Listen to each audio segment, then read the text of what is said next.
The Halloween theme song is probably the best scary soundtrack I've ever heard. It's also just very cool to listen to. I just finished watching the movie. Welcome to the show, everybody. Hello, hi. Welcome to the Brent Pella Show, number 80 something, 85 maybe 86. We don't know. We don't care. It's 80. Maybe it's 85. 85. Did I say that last time? What episode are we on? We don't care. Hey, thank you so much for being here, everybody. Super stoked to be back in town. I was gone for a couple weeks out in New Jersey shooting the latest season of Wild 'N Out. We'll get into that. But first, quick word from the sponsor. Do not fast forward through the commercial. Here we go. Magnesium Breakthrough is my favorite supplement from BiOptimizers. Blood Sugar Breakthrough is one that I just started taking, and I noticed the benefits. Here's the deal. BiOptimizers supports me, supports the podcast. The podcast and the videos are made to support you and your life, and you support me by watching them. So we all support each other. And I love this company because they are legit. They're a legit company. It's not some, I'm not pushing fairy dust here. I'm pushing magnesium dust, which is a real type of dust that is beneficial for you and your life and your body. Magnesium I take after a workout and or before bed. It's anti-inflammatory, and it facilitates muscle development and recovery from workouts. It also has some immune system benefits that I don't know enough about to comment on, but I do know enough about the post-workout facilitation of muscle recovery to comment on that, because that's a legit thing that I feel when I take Magnesium Breakthrough from BiOptimizers. You can get a deal on your Magnesium Breakthrough by going to magnesiumbreakthrough.com/Brent Pella. That is the site. Okay, and you could save 17% on one bottle, 25% on 3 bottles, 32% on 6 bottles. They'll send you free gifts. And then the Blood Sugar Breakthrough is a new supplement that I think they just launched recently. It helps your body break down sugars. So if you have a high carb diet, or if you're trying to lower your sugar intake, or you're trying to level out your blood sugar balance, I recommend trying Blood Sugar Breakthrough because it can help your body kind of use the sugar for fuel instead of storing it and allowing it to turn into fat or mess with your kind of cognitive function. Because, you eat a lot of sugar and your brain starts going crazy. You get all the mental fog and all that, and it's not good. bloodsugarbreakthrough.health/Brent. And they will send you the same. Oh, it's an even better deal on Blood Sugar Breakthrough. They give you 17, 25%, 38%. Okay, so you still get a massive discount on your order. So there you go. bloodsugarbreakthrough.health/Brent and magnesiumbreakthrough.com/Brent Pella. Guys, welcome back to me. Before we get into that, hey, if anybody was out in Irvine, thank you so much for cruising out. Wow, what a fun time that was. Sold about 200 tickets, which is phenomenal for a Thursday. I was very happy, met the goal. It was actually right under 200, so I didn't quite meet the goal, but we were close. Shout out to a couple friends from high school that said they were going to show up and then never did. That kind of stays true to what's been happening over the past 10 years of doing this, but I love you guys anyways. It's funny. I see my high school friends at home at the bars, and that, and they're like, yeah, we want to come, dude. Yeah, we want to come. We'll come through for sure. And then the show comes around. It's like, oh, I missed it. But it's all good. I love you guys. Irvine was a blast, dude. Super fun. Got to run through the whole set, the whole show in a way that I don't usually get to do, because the Irvine Improv has a big video screen on the stage behind me, so that could blast all my visuals and the media that I do during my full set. So it was a blast. Thank you guys so much for coming. And if you want to see a show another time, I'm in Oxnard this week, Oxnard, California, on Thursday, November 4th at the Levity Live Comedy Club. Tickets are on my website, brentpella.com/shows. If you're in Santa Barbara on Wednesday, November 3rd, I will be hosting a show. I'm not performing much, but I will be there hanging and hosting a show. I put on a monthly show in Santa Barbara at EOS Nightclub, EOS Lounge. I think it's on Anacapa Street. It's downtown somewhere in Santa Barbara. EOS Lounge. That'll be Wednesday, November 3rd. $5 tickets online at eoslounge.com. And come through, because I'm bringing a bunch of funny people up from LA to perform, and I'm going to host that bitch, and it's going to be a good time. It's going to be fun. And then after that, what are we doing? St. Louis. Hey, man, if you or anybody lives in St. Louis, come to St. Louis on November 11th and 12th. I'm doing one show each of those nights, and then I'm coming home, and that's it for St. Louis. After that, I think Austin in January. I'm trying to lock that in. And then much more coming soon, which I'm very excited about. Yeah, man. Wild and Out was once again, the biggest blessing I've ever gotten in my career is from Nick Cannon. I got nothing but good things to say about that guy. He's the man. Okay, he's the fucking man. Just the most genuine, giving guy, and has a pure. It feels like he has like a very pure motivation to just entertain, just to purely entertain. Like he just started his talk show called Nick Cannon, which films in Harlem. That's why we were shooting Wild and Out in Jersey. And this fucking guy would shoot the talk show for the first half of the day, drive over to Jersey City and shoot with us all night, and then drive back to New York, sleep, and wake up and do the same thing the next day. We were ragged just from shooting Wild and Out, and he's producing and hosting and acting and performing, and it's unbelievable. And his TV show too is rad because it's very, very like positive oriented. Like all the segments are not some like the segments are like they're silly and fun, but there's always some like kind of positive twist on them. He does this thing called Drive-By Soothings, where he'll drive through. It's a hilarious name. He drives through Harlem or New York City with a megaphone, and he'll yell compliments at people as he passes by. It's hilarious, dude. He's an awesome guy.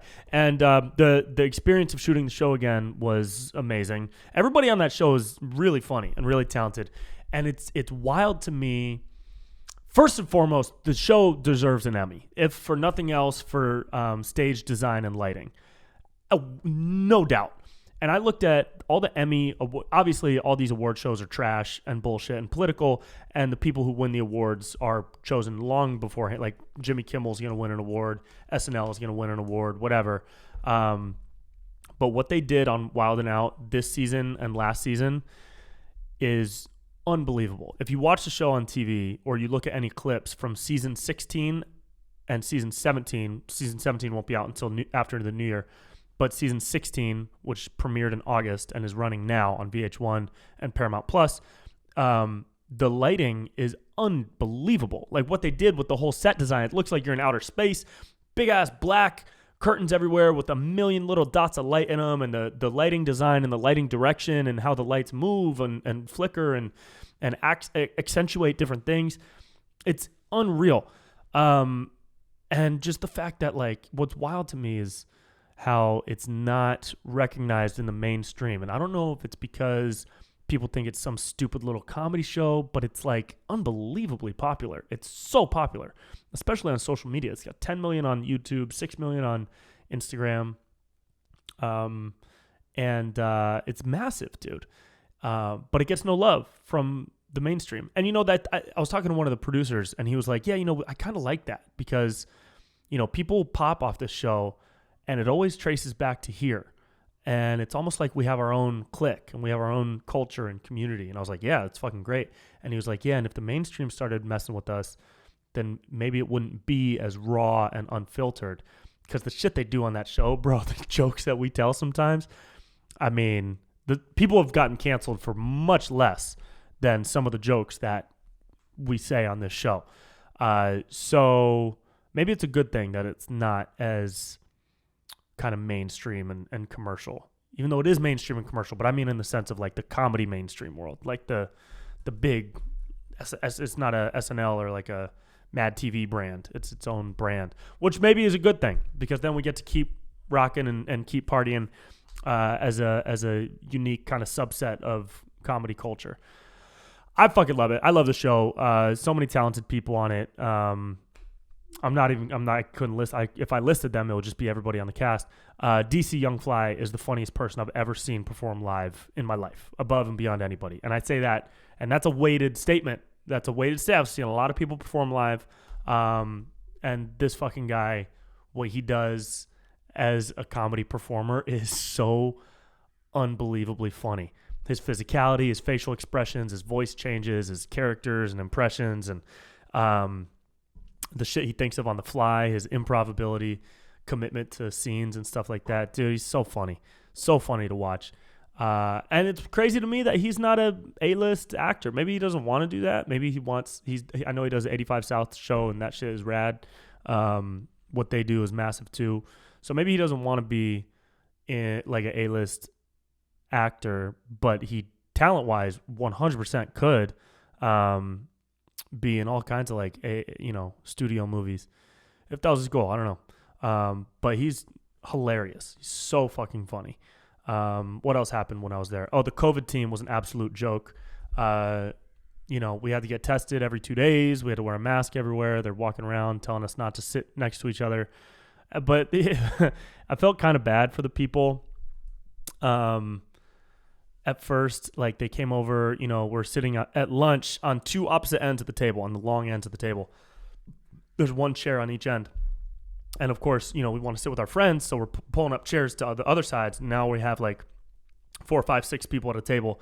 And one of the COVID guys would walk up and be like, "Hey guys, sorry, you guys, you can't sit together that closely, so I'm gonna have to ask you to move." And I looked over at the table, and it was like kind of the stars of the show. None of them moved.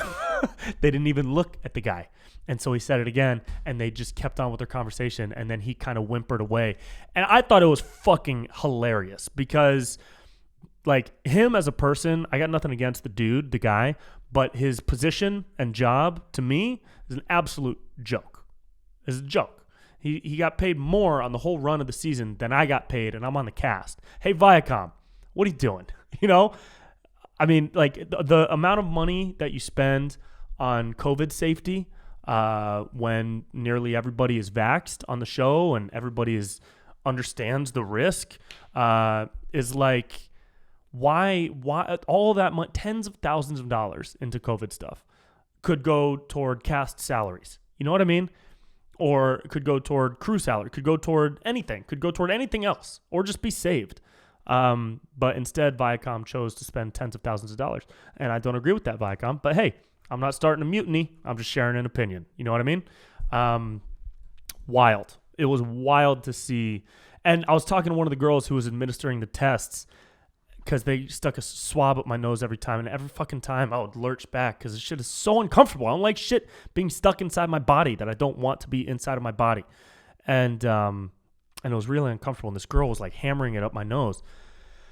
And I was like, fuck, man, are you guys excited to not have to do this one day? Aren't you looking forward to not having to have this job where no one likes you and no one respects you? And I said that out loud. I was like, I don't like you as a person. You're probably awesome. And I'd be happy to be your friend and hang out. But you in this job role, I really dislike you. And I dislike interacting with you. I mean, it was a little mean, but like they were like, yeah, they laughed. They were like, yeah, I mean, we get it, but we're opportunists, we're not doctors. And I was like, what? And they were like, yeah, I mean, we took one class and now we're here, and now we can just log your info and send the test to the lab down the street or in the other office room or whatever. And they were literally just there to make money. Can't be mad at the hustle. Can be mad at the unnecessary, stupid ass COVID rules. Which I am. But, life goes on. And that's the sacrifice that I chose to make in order to be on the show, to try and make people laugh on a big scale. You know what I mean? I know a lot of people wouldn't do that. Ice Cube turned down a $9 million movie contract because he didn't want to get the vaccine. That, to me, is fucking crazy. That's crazy. I support, Ice Cube obviously is in a position where he can turn down $9 million. If I was in a position where I could turn down $9 million and stand up for what I believe in, then I would. If you offer me $9,000 right now, no, if you offer me $9 million right now, I cannot turn that down. I would get as many vaccines of whatever shot into my body. I would snort Bill Gates' spit off of Fauci's titty for $9 million. That's what I would do. I would mainline Fauci's blood. I would do that for $9 million. Turn me into a lizard, bro. Turn me into a lizard. Turn me into the Geico gecko, and I will sell car insurance as a gecko for $9 million, 100%. That's a wild amount of money to turn down to not get the vaccine, to be honest. And I get it. I've said it before. I'll say it again. A lot of you guys might distrust the vaccine and think it's killing everybody. I do not. I just believe in people's freedom to choose what they do with their health and their body based on the available information. might have a naive level of faith in people to make the right decision for themselves. And I think it's a matter of personal responsibility now, not societal responsibility. I think the societal responsibility argument has shifted to personal responsibility. That is my thought. And anybody that wants it should get it. Don't want it, you shouldn't get it. If you have an opportunity that requires you to get it and the opportunity is worth it to help you move closer to your dreams, then I'd say get it, because that's what I would do. You know, to each their own. But $9 million, bro, jeez. Let me know in the comments if you guys would turn that down with where you are in your current life. If somebody said, I will give you $9 million, you want a promotion at work for $9 million, you want a $9 million promotion, you have to get the vaccine. If you haven't gotten it yet, with your current state of life, I'm not talking about Ice Cube's state of life. He's worth millions of dollars already, so maybe he can afford to turn it down and to be a voice for the people, and that's great. I would not. And does that make me a sellout for money? Yeah. You know what? It does. And I'm pretty fucking comfortable with that. I'm pretty okay. I feel pretty good about that, and I don't really give a fuck if anybody thinks that would be the wrong idea, because $9 million means I don't care what you say. $9 million means, I can give $1 million to a homeless shelter in LA and try to help alleviate the homeless problem in LA. I can give $1 million to my mom and buy her house. I can give, you know what I mean? Like, look at all the good that can come from that $9 million for the sacrifice of the choice of whether or not to get a shot that has a very high likelihood of not damaging my body. Right? Maybe wrong to those of you who think it's the mark of the beast and the devil is coming, and that's your belief, and I respect that. I'm not fully on board, but we can still be friends, even though we have difference of opinions. You know what I mean? Okay. What was that rant about? Oh, that was because of the COVID team. The COVID team was a fucking joke. And Viacom, if you're listening, which I'm sure you are, because you guys are weird and you go through people's social media stuff. Hey, Viacom, maybe next time locate tens of thousands of dollars and give it to the people who create the show. You know what I mean? We don't get residuals. So that's just an idea for Mr. Viacom. Also, thank you so much for giving me a career, Mr. Viacom. Actually, it wasn't you. It was Nick. And Nick's the fucking man. What else, bro? We had they also had us do a meeting. God, they hired this guy. Oh, man, this woke shit is getting a little crazy. They had this guy come in and give us a lecture on microaggressions at the start of the season when we were in one of our rehearsal days. 2 hours was dedicated to this dude who came in to give us a slideshow presentation on microaggressions.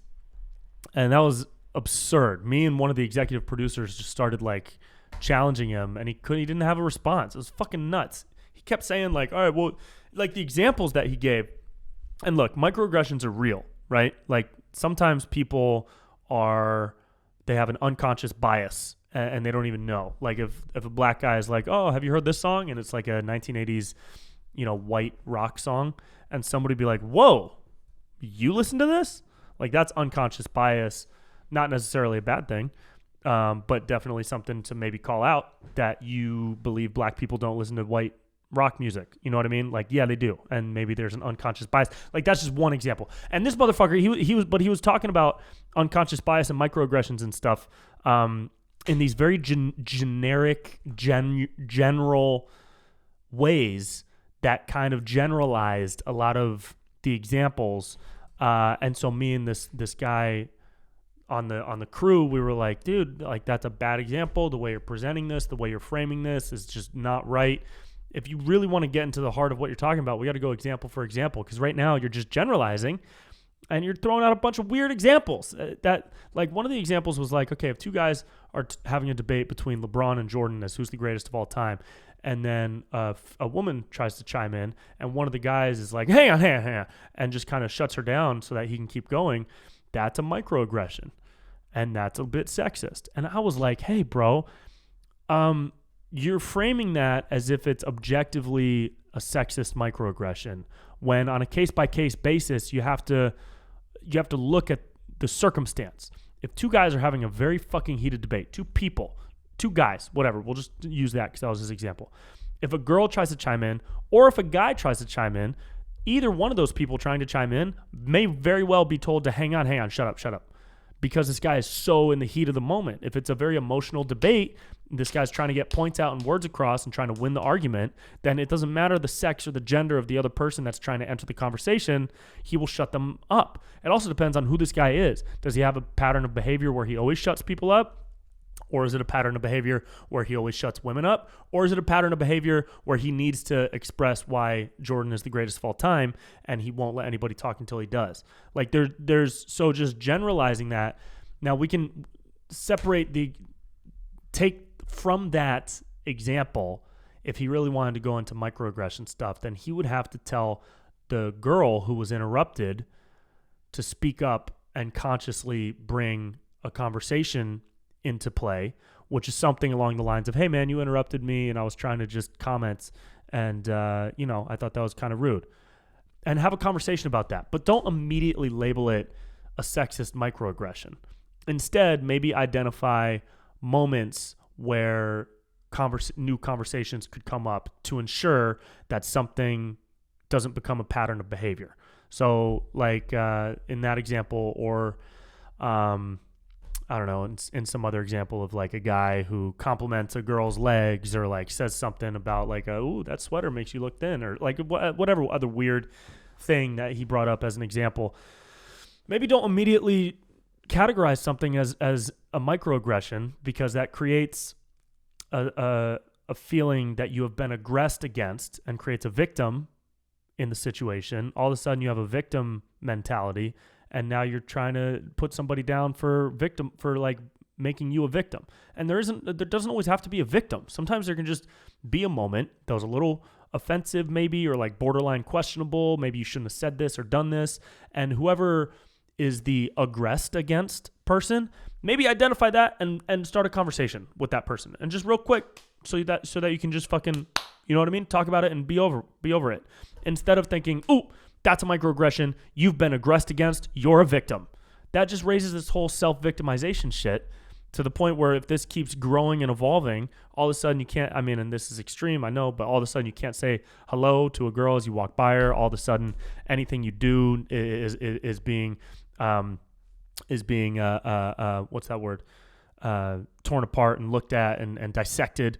Every behavior, every sentence, every word is being dissected in order to figure out what unconscious biases you might have. Not everything is like that, bro. And this guy came in to this meeting as if like he was trying to generalize everything. But we got him in the end. I didn't shut the fuck up. You know, we had reps from Viacom in there during the whole thing, and I was like, "Hey, man, the whole pedagogy of how you're treating this conversation, the way you're trying to teach us, is just wrong, in my opinion. And you know, you're generalizing too much. And when you generalize stuff, it creates these like false sense of groupthink, where now everything is a microaggression. Now everything is an unconscious bias. Now everyone is a victim as soon as they experience this. And I hate that. I think that's helping with the division in this country. Anyways, okay, that's it. Brent Pella for governor in 2036. Okay, here we go. What was next? You guys buy SHIB? You guys buy SHIB coin? My SHIB went up. Should have bought way more. What's it at now? It went all the way up to the 88 number, and then it dropped down to the 7. Now it's at 66.